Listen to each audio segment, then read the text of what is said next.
قرآن حکیم، سیرت النبی صلی اللہ علیہ وآلہ وسلم، احادیث مبارکہ، فقہی مسائل کا بیان اور بہت کچھ انشاءاللہ تعالی جید علماء کرام کے ساتھ۔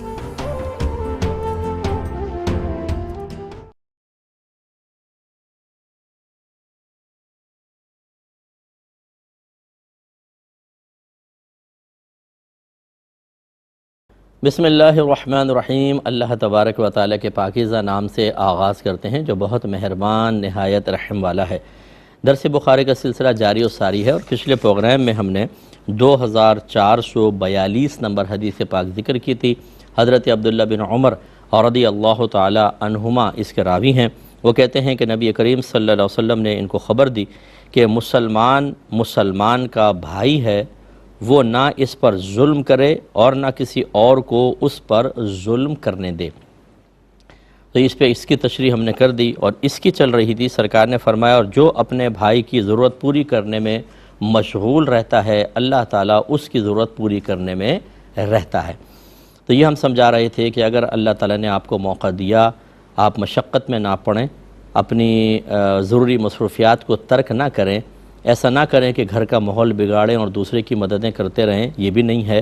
ان سب سے قطع نظر آپ کے گھر کا ماحول خراب نہیں ہو رہا، آپ کو مشقت نہیں ہو رہی، تھوڑے بہت آپ ٹائم کسی کو دے کر اس مسلمان بھائی کی ضرورت کو پورا کر دیتے ہیں، یہ انتہائی احسن چیز ہے۔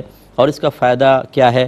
آپ اس کی ضرورت حقیقتاً پوری نہیں کر رہے، بلکہ اللہ کی رحمت کے دروازے پر دستک دے رہے ہیں کہ اللہ تعالیٰ آپ مجھ پر اپنی رحمت نازل فرما، اللہ تعالیٰ آپ کے کام کرنا شروع فرما دے گا۔ تو میں نے پچھلے پروگرام میں ایک مثال دی تھی کہ بعض وقت گلی کے محلے کے بچے ہوتے ہیں، کوئی محلے والا ہوتا ہے بیچارہ مجبور ہوتا ہے، ان کے ہاں بچے نہیں ہوتے، بیوائیں ہوتی ہیں، بوڑھی خاتون ہوتی ہیں، بیٹا روٹی لا دو، یہ کر دو، اور بالکل قریبی ہوٹل ہوتے ہیں، قریبی چیز معاملات ہوتے ہیں، تو بچوں کو چاہیے کہ وہ کام کر دیں۔ کبھی کبھار کرنے میں کوئی حرج نہیں ہے، مستقل بنیادوں پہ تو کوئی بھی نوکر نہیں بناتا، لیکن بعض اوقات ہمارے گھر والے منع کر دیتے ہیں، ماں منع کرتی ہے، باپ، خبردار جو تم نوکر ہو کسی کے تم جاؤ گے۔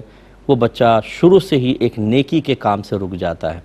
آپ نے ان کو تو چلیں وہ جیسے تیسے کام کر ہی لیں گے، لیکن اپنے بچے کو اللہ کی رحمت سے مایوس کر دیا۔ ایسی اگر ایک بھائی ہے، جوائنٹ فیملی ہوتی ہے، بعض اوقات وہ دوسرے بھابھی کا کام کر دے، فلاں کا، تو زوجہ ناراض ہو جاتی ہیں، تمہیں کیا ضرورت تھی فلاں کا کام کرنے کی، انہوں نے کہا تم اسکوٹر اٹھا کے نکل گئے۔ یعنی مطلب یہ تھا کہ ٹال مٹول کر دیتے، منع کر دیتے، صاف جھوٹ بول دیتے، لیکن ان کا کام کر کے ان کو سکون یا راحت فراہم کر کے اللہ کی رحمت کے دروازے پہ دستک نہ دو، تو وہ شوہر بھی بیچارے پھر علم دین سے تو خالی ہوتے ہیں، وہ بھی کوئی اللہ کی رضا کی خاطر عمومی طور پہ نہیں کر رہے ہوتے، ایک خاندانی وابستگی، مروت، یا کبھی کسی کو متاثر کرنا، یا خدا نخواستہ کوئی غلط ارادے بھی ہوتے ہیں کہ کام کریں گے تو ذرا کلوزنس ہو جائے گی، ہمیں کسی کو وہ بدگمانی نہیں کرنی چاہیے۔ لیکن بہرحال ایک بات سمجھا رہا ہوں کہ اللہ کی رضا کم ہوتی ہے دیگر معاملات، تو وہ بھی گیا بیوی کے کہنے میں آ کے۔ ہونا یہ چاہیے کہ اس لیے میں آپ سے کہتا ہوں، ہمارے درس بخاری جو بھی ہمارا پروگرام ہے، میری کوشش ہوتی ہے کہ عوام کی اصلاح کی بات زیادہ کی جائے۔ آپ خود بھی یہ پروگرام دیکھا کریں، دوسروں کو دکھائیں۔ یہ یوٹیوب پہ ڈل جاتے ہیں پروگرام، ان کو ترغیب دیں، اس کے لنک اپنے واٹس ایپ گروپ میں آپ ڈالیں زیادہ سے زیادہ کہ بھئی یہ پروگرام دیکھیں، اس سے فائدہ اور برکت ہوگی آپ کو انشاءاللہ۔ تو خلاصہ کلام یہ کہ میں ایسی بہنوں سے بھی گزارش کرتا ہوں، اگر آپ کے شوہر کر رہے ہیں تو ان کو بلکہ اللہ کی رضا کی خاطر کرنے کا کہیں کہ کوئی گھس نہیں جاتا، ٹھیک ہے تھوڑی بہت مدد کریں۔ آج آپ کے شوہر کسی کی مدد کر رہے ہیں، ہو سکتا ہے اللہ نہ کرے کل آپ کے شوہر کو کچھ ہو گیا اور آپ بے سہارا ہوئیں، تو پھر اللہ تعالیٰ آپ کی مدد کے لیے کسی کو مقرر کرے گا کہ آپ کے کام اسی طرح جیسے اللہ نے سرکار نے فرمایا غیب سے اللہ تعالیٰ پھر مدد فرماتا ہے، اس لیے ایسا نہ کریں۔ اچھا ایک اور بھی ڈیڑھ ہوشیار قسم کے لوگ ہوتے ہیں، ایک آدمی کسی کی مدد کر رہا ہے، اب ان کا کوئی تعلق نہیں، اجنبی ہیں، لیکن بھائی آج کل یہ نیکی کا زمانہ نہیں ہے، بھلائی کا زمانہ نہیں، الٹی نیکی گلی پڑ جاتی ہے، یاد رکھ لینا۔ بھائی الٹی نیکی کیوں گلے پڑ جاتی ہیں؟ اللہ کے نبی نے تو یہ ارشاد فرمایا، آپ اللہ کی رضا کی خاطر کریں، کبھی نیکی الٹی نہیں پڑتی ہے، باقی چیزیں سب سیدھی پڑ رہی ہیں، پورے زمانے کی چیزیں نا، رشتہ داریاں، نوکریاں، کاروبار اور دیگر، ان میں کبھی پیچھے نہیں ہٹیں گے، نیکی کے کام میں پیچھے ہٹ جاؤ کیونکہ نیکی الٹی گلے پڑ جاتی ہے۔ ارے بھائی آپ اللہ کے لیے کریں بالفرض، اگر آپ جو پہلی بات تو یہ کہ ہوتا یہ ہے جو ہم کام کر رہے ہوتے ہیں اللہ کے لیے نہیں کر رہے ہوتے، ہم ایک بدلہ چاہتے ہیں، جب وہ بدلہ نہیں ملتا تو ہم کہتے ہیں کیا فائدہ ہوا نیکی کرنے کا. یا کبھی ایسا ہوتا ہے کہ الٹا نیگیٹو معاملہ ہو جاتا ہے. کبھی کبھار ایسا ہو بھی سکتا ہے سامنے والے کی جہالت کی وجہ سے، تو کوئی بات نہیں، میں نے تو اللہ کے لیے کیا تھا. کہتے نہیں ہے کہ نیکی کر دریا میں ڈال. اس کا مطلب کیا ہے؟ نیکی کرو جیسے دریا میں چیز ڈال دو تو چھن جاتی ہے، غائب ہو جاتی ہے، بھول جاؤ پھر اس کو. ایسے نیکی کرو اور بھول جاؤ. آپ نے اللہ کے لیے کیا تھا، سمجھ لیں اس کا ذخیرہ آخرت میں جمع ہو گیا. اب کوئی آپ کو یس کہتا ہے، شکریہ کہتا ہے، جزاک اللہ کہتا ہے، نہیں کہتا، آپ کو سراہتا ہے نہیں سراہتا، آپ کو مانتا ہے نہیں مانتا، آپ کی تعریف کرتا ہے نہیں کرتا، آپ کے ساتھ جواب میں اچھا سلوک کرتا ہے یا برا سلوک، آپ نے تو یہ دیکھنا ہی نہیں. آپ نے ایک عمل کیا اللہ کے لیے، اجر برا آخرت میں. ادھر توجہ رکھے نا، ادھر کیوں رکھی ہوئی آپ نے توجہ؟ اور ایسا ہوتا نہیں ہے. اگر فرض کر لیں ایک شخص آپ کو غلط رسپانس دیتا ہے حالانکہ آپ نے اس کے ساتھ اچھائی کی، تو یہ تو آپ کا مطمع نظر تھا ہی نہیں. آپ کا اصل مقصود کیا تھا؟ اللہ کی رحمت کو متوجہ کرنا. اللہ تعالیٰ آپ کے کام بنائے گا. یہ چاہے نیگیٹو رسپانس بھی دے، وہ چیز تو ختم نہیں ہوگی نا. آپ کہیں نہ دو، مجھے تو چاہیے نہیں تھا، میں تو آخرت میں ذخیرہ اس پہ توجہ، اور یہ حدیث کہ اللہ میرے کام کرے گا. آپ کو کوئی نقصان نہیں ہوگا انشاءاللہ. اچھی انداز سے نیکی کے کام کریں. لیکن میں نے یہ بھی مشورہ دیا تھا کہ ہاں یہ ضرور ہے کہ ایسے معاملات میں آپ خود آگے نہ آئیں جس میں بدنامی کا اندیشہ ہو. مثال کے طور پہ کوئی محلے کی بیوہ خاتون ہیں، اب آپ ان کا کام کرنے کے لیے ان کے گھر میں آنا جانا شروع کر دیں، تنہائی میں ملنا شروع کر دیں، وہ کھڑی ہوئی ہیں آپ جا کر ان سے پیسے لے کے لانا شروع کر دیں.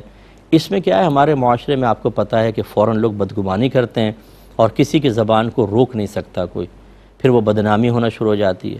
اگر آپ یہ سمجھتے ہیں ایسی کوئی خاتون ہیں، بچوں کے ذریعے کام کروا دیں اپنے، یا ان کو پیسے ویسے کی ضرورت ہے تو اپنی زوجہ کو دیں کہ یہ فلاں بہن کی مدد کر دینا. زوجہ کو فرنٹ کے اوپر رکھیں، آپ خود نہ آئیں. اگر آپ کا کوئی دوسرا پاکیزہ ارادہ نہیں ہے تو وہ آپ سمجھ گئے ہوں گے، تو پھر تو کیوں ضروری ہے کہ آپ آگے آئیں. اس قسم کی چیزوں کے اندر تھوڑا سا اپنے آپ کو سیف رکھنا چاہیے، کیونکہ اپنی عزت کی حفاظت بھی بہت بڑی چیز ہے. باقی یہ ہے کہ آپ اچھا عمل کریں، اللہ تعالیٰ آپ کی مدد کرے گا. اور سرکار نے فرمایا جس نے کسی مسلمان سے کوئی مصیبت دور کی تو اللہ تعالیٰ اس کی قیامت کی مصیبتوں میں سے کوئی مصیبت دور کر دے گا. لیکن یہاں پر بھی وہی ہے کہ مصیبت دور کرنا وہ محمود ہے، اور اس پر یہ انعام ملے گا جس کو دور کرنے کی شریعت نے اجازت دی ہو. اور اگر ایسی مصیبت ہے کہ جس کو دور نہ کرنے کا حکم ہو اور آپ پھر مصیبت دور کرنے پہ لگیں گے تو قابل گرفت ہوں گے، پھر یہ انعام نہیں ملے گا. مثال کے طور پر ایک ہیروئنچی ہے، وہ آ گیا میرا نشہ ٹوٹ رہا ہے مجھے نشہ دلا دو. اب آپ نے کہا بڑی مصیبت میں اس کی مصیبت دور کر دیتا ہوں. آپ نے نکالا جی ایک پڑیا ہیروئن کی، اس کو پلا دی، چرس نکال کر دے دی یا خرید کر دے دی. یہ کون سا آپ کو ثواب ملے گا بھائی جان کہ آپ نے مصیبت دور کرنے کے لیے اس کو اور نشہ دے دیا؟ یہ مصیبت دور کرنا نہیں، اور دور ہوگی بھی نہیں. آپ دیکھیں کہ وہ وقتی طور پہ وہ نشے میں آ کے سکون محسوس کرے گا، پھر وہی کام کرے گا. اس پر آپ قابل گرفت ہو جائیں گے. ایسے ایک چور مصیبت کے اندر پھنسا ہوا ہے، لوگ ڈھونڈ رہے ہیں اس کو، وہ چوریاں کر کر کے لوگوں کا بیڑا غرق کر رکھا ہے، اور آپ اس کو نکال دیں پتلی گلی سے. یہ آپ نے کون سی اس سے مصیبت دور کی؟ وہ تو بچ کے نکل کے 10 جگہ چوریاں کرے گا. اس کو میں نہیں کہہ رہا ہوں کہ آپ ماریں پیٹیں، بلکہ پکڑ کے پولیس کے حوالے کریں آپ. لیکن یہ تو مدد اس کی جائز نہیں ہے، یہ غلط ہوگا. اسی طرح رشوت لینے میں کسی کی آپ نے مدد کر دی کہ یار یہ مصیبت میں ہے، اگر رشوت نہیں لے گا تو آگے اس کو افسران بالا میں پرابلم ہو جائے گی، تو آپ نے آئیڈیاز دے رہے ہیں، دیگر چیزیں اور سب کچھ کر رہے ہیں، غلط ہے. ایسی کوئی عاشق نامراد ہے، وہ غلط ناجائز محبت میں گرفتار ہو گیا، اور آپ کہہ رہے ہیں یار یہ بیچارہ بڑا صدمے میں ہے، مجنون بن چکا ہے، نہ کھا رہا ہے نہ پی رہا ہے صحیح، نہ نیندیں آ رہی ہیں. اب آپ نے اس گناہ میں تعاون کر کے اس کی مصیبت دور کرنے کی کوشش کی، وہ بھی گناہ کے طریق پر، تو یہ کہاں سے محمود ہو جائے گا؟ ایسی بعض وکلاء ہوتے ہیں کہ جو جانتے ہیں کہ ہمارا یہ کلائنٹ جو ہے وہ ناجائز مصیبت میں گرفتار ہے، یعنی اس نے گناہ کیا ہے، خطا کی ہے، اس وجہ سے مصیبت میں. اب اس کو مصیبت سے نکالنا نہیں چاہیے بلکہ اس کو سزا ملنی چاہیے. بعض عادی مجرم ہوتے ہیں لیکن وہ اس کو اور پروٹیکشن فراہم کر کے وقتی طور پہ مصیبت سے بچا رہے ہوتے ہیں، ان کے لیے بھی یہ ثواب حاصل نہیں ہوگا. غرض یہ کہ اگر کسی برائی میں تعاون کر کے آپ چاہتے ہیں مصیبت سے دور کریں، اگر حرام کام میں تعاون کر رہے ہیں، اگر کسی اور پہ ظلم کر کے اس کو مصیبت سے نکال رہے ہیں تو پھر یاد رکھیں یہ وہ والی مصیبت نہیں ہے جس پہ نبی کریم نے انعام کا ذکر کیا۔ اب مثال کے طور پہ مثبت جو چیزیں ہیں میں بتاتا ہوں۔ کوئی بھائی بیمار ہے، آپ کے پاس پیسہ ہے، آپ نے علاج کروا دیا، یہ دیکھیں مصیبت سے باہر۔ اگر کوئی بچہ بچی پڑھ رہے ہیں، دینی تعلیم حاصل کر رہے ہیں، دنیاوی میں بھی آپ کر سکتے ہیں بشرطے کہ وہ اخلاص سے کر رہے ہوں تو آپ کو ثواب ملے گا، لیکن بہرحال بعض اوقات فیس نہیں ہوتی اور وہ جا نہیں سکتے ہیں اسکول کالج وغیرہ کے اندر یا دینی اداروں کے اندر، اگر فیسز لے رہے ہیں تو آپ نے ان کو کتابیں لے کر دے دی، ان کی فیس بھر دی ہے۔ ایسی بعض بچیوں کی شادی نہیں ہو رہی ہوتی، لڑکوں کی شادی نہیں ہو رہی ہوتی، وہ مصیبت میں ہیں تو آپ نے ان کو مالی امداد فراہم کر دی، یہ مصیبت دور کرنا۔ ایسی ایک شخص ہے بے روزگار ہے، آپ نے سفارش کر کے اس کو نوکری دلوا دی اور وہ حلال باعزت نوکری حاصل کر کے اب اپنی فیملی کو لے کے چل رہا ہے، اپنے گھر میں خرچہ پورا کر رہا ہے، یہ آپ نے ایک مصیبت دور کر دی۔ ایسے ہی اگر کوئی مظلوم پھنس گیا ہے، ان وکلاء پہ اللہ ہزارہ رحمت نازل فرمائے کہ جو بڑی محنت کے ساتھ کیس لڑ کر اور مظلوم کو سزا سے بچا لیتے ہیں اور اس پہ جو کیسز ہوتے ہیں جھوٹے کیسز وہ ختم کروا دیتے ہیں، آپ بہت بڑی مدد کر رہے ہیں، آپ کے درجات بہت بلند ہوں گے۔ بس اللہ کے لیے کریں، فیس تو ویسی آ ہی جائے گی ضمناً، لیکن اللہ کے لیے کریں، بہت ثواب ہے اس میں۔ تو ایسے کسی مظلوم کی مدد کر دیں۔ تو خلاصہ کلام یہ کہ دیکھیں اب اس میں کوئی حرام کام میں آپ تعاون نہیں کر رہے، آپ کسی مظلوم کے لیے مصیبت کا خود باعث نہیں بن رہے کہ ایک کو بچا رہے ہیں دوسرے کو مروا رہے ہیں، آپ کوئی غلط چیز کسی کو پرووائڈ نہیں کر رہے ہیں۔ اب جیسے بعض لوگ کہتے ہیں کہ جی امیروں کو لوٹو غریبوں میں تقسیم کر دو، ارے بھائی یہ کون سی غریبوں کی مصیبت دور کرنے کا طریقہ ہے؟ آپ اس سے بہتر ہے کہ محنت کریں، شام کو جو پیسہ ملے کسی کو ایک ٹائم کا کھانا کھلا دیں، یہ آپ کے لیے پوری بستی کو اس طرح لوٹ کر مال کھلا دینے سے بہتر ہے۔ یہ تو آپ آخرت میں پھنسیں گے۔ کس نے کہا ہے کہ آپ اسنیچنگ کریں اور چوری ڈاکے ماریں اور غریبوں کے اندر مال تقسیم کر دیں؟ یہ اپنے آپ کو سمجھانے کا طریقہ ہوتا ہے، یا پھر یہ بعض لوگ اس لیے کرتے ہیں تاکہ غریبوں پہ احسان کر کے ان کی ہمدردیاں لے لیں اور افرادی قوت ہمیں حاصل ہو جائے، کبھی مصیبت ہو تو ان کو آگے کر کے احسان یاد دلا کر اپنے لیے حفاظت کا سامان کر لیا جائے، تو پھر اللہ کی رضا تو گئی ویسے ہی۔ اور یہ اس پہ کوئی ثواب نہیں ہے کہ آپ کسی سے چھین کر کسی کو دیں، اس لیے اچھی طریقے سے اس پہ توجہ کریں۔ اور آخر میں سرکار نے فرمایا جس نے کسی مسلمان بھائی کا پردہ رکھا، اللہ تعالیٰ قیامت کے دن اس کا پردہ رکھے گا۔ پردہ رکھنے کا مطلب اس کے عیب ظاہر نہ ہونے دیے، اس کے گناہ ظاہر نہ ہونے دیے، یہ پردہ رکھنا ہوتا ہے۔ اب یہ اس میں بھی وہی دو صورتیں بنتی ہیں، بعض اوقات پردہ رکھنا واجب ہوتا ہے، بعض اوقات پردہ چاک کرنا واجب ہوتا ہے۔ اس میں ترتیب کیا ہے کہ مثال کے طور پہ اگر کوئی شخص گناہ کرتا ہے اور وہ گناہ اس کی ذات کے ساتھ خاص ہے، کہیں باہر کسی کو اس کا نقصان نہیں ہوگا، جیسے آپ نے کسی کو شراب پیتے دیکھ لیا، کوئی غلط چیز دیکھتے ہوئے دیکھ لیا، آپ نے غلط کام کرتے ہوئے پکڑ لیا، لیکن اس کا اثر کہیں معاشرے پہ نہیں آئے گا، اس کا پردہ رکھنا واجب ہے۔ اصلاح ضرور کریں گے آپ اس کو منع کریں، اصلاح کریں، سمجھائیں، لیکن آپ یہ نہیں کر سکتے کہ اگر تو نہیں مانے گا میں پورے معاشرے میں بتا دوں گا، تیری میں نے ویڈیو بنا لی ہے سب کو دکھا دوں گا۔ کیسے دکھا سکتے ہیں آپ؟ وہ تنہائی میں کام کر رہا ہے، آپ اگر اس کا پردہ چاک کریں گے، یاد رکھیں میدان محشر میں اللہ تبارک و تعالیٰ آپ کا پردہ چاک کر دے گا، بلکہ دنیا میں ہی چاک کر دیتا ہے اللہ تعالیٰ، تو اس لیے یہ تو بالکل نہیں کر سکتے۔ دوسرا ہوتا ہے کہ اس کے منفی کاموں کا اثر دوسروں تک پہنچ سکتا ہے۔ اس میں ترتیب یہ ہوتا ہے کہ جیسے آپ مطلع ہو گئے، جیسے کوئی عامل ہے وہ عملیات بھی کر رہا ہے، پازیٹیو ہی کر رہا ہے، تعویذات وغیرہ دیتا ہے، لیکن ساتھ ساتھ کوئی غلط قسم کی حرکتیں بھی کر رہا ہے وہ، تو یہ فیملیز کے اندر اثر پہنچتا ہے۔ آپ نے دکاندار کو کسی کو دیکھا کم تولتا ہے، ملاوٹ والے کام کرتا ہے، اس کے اثرات دیکھیں دوسروں تک پہنچ رہے ہیں۔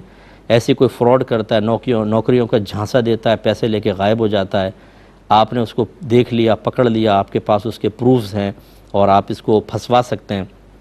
اس میں ترتیب یہ ہوتی ہے کہ سب سے پہلے ٹیبل ٹاک کر کے پردہ بھی رہے اور وہ گناہ سے باز آ جائے، تو آپ اس کی ویڈیوز وغیرہ رکھیں اور اس کا اقرار بھی ریکارڈ کر کے رکھ لیں اپنے پاس، اس طرح سیف کہ کسی اور کے ہاتھ میں نہ جائے۔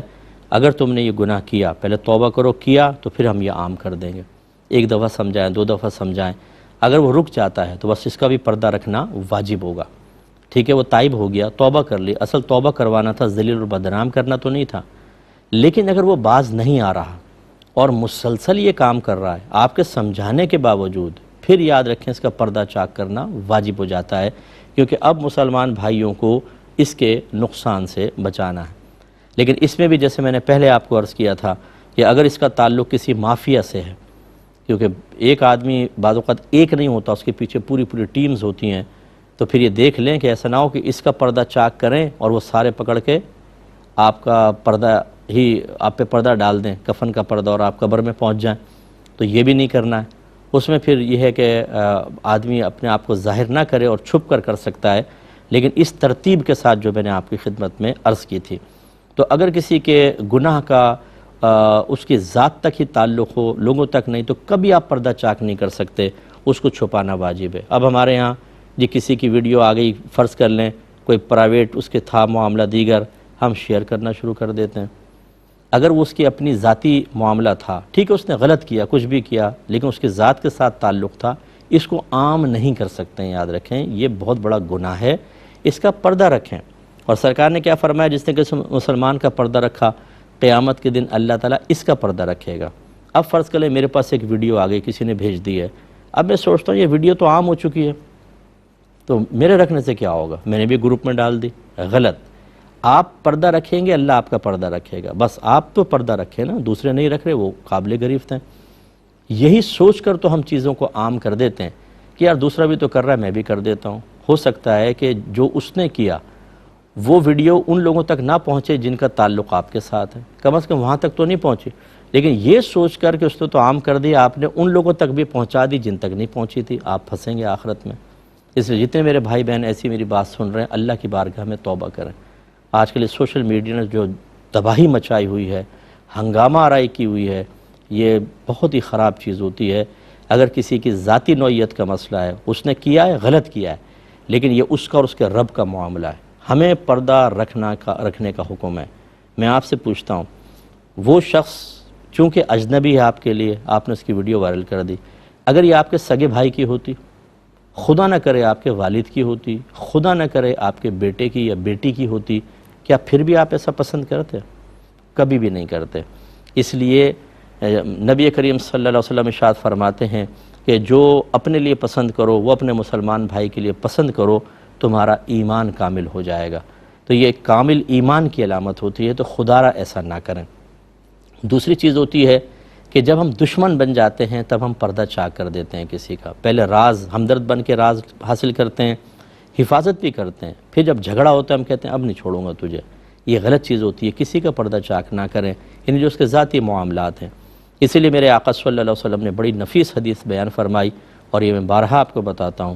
سرکار نے ارشاد فرمایا کسی کو بہت زیادہ دوست نہ بناؤ، ہو سکتا ہے کل وہ تمہارا دشمن ہو جائے، اور کسی سے بہت زیادہ دشمنی نہ کرو، ہو سکتا ہے کل وہ تمہارا دوست ہو جائے۔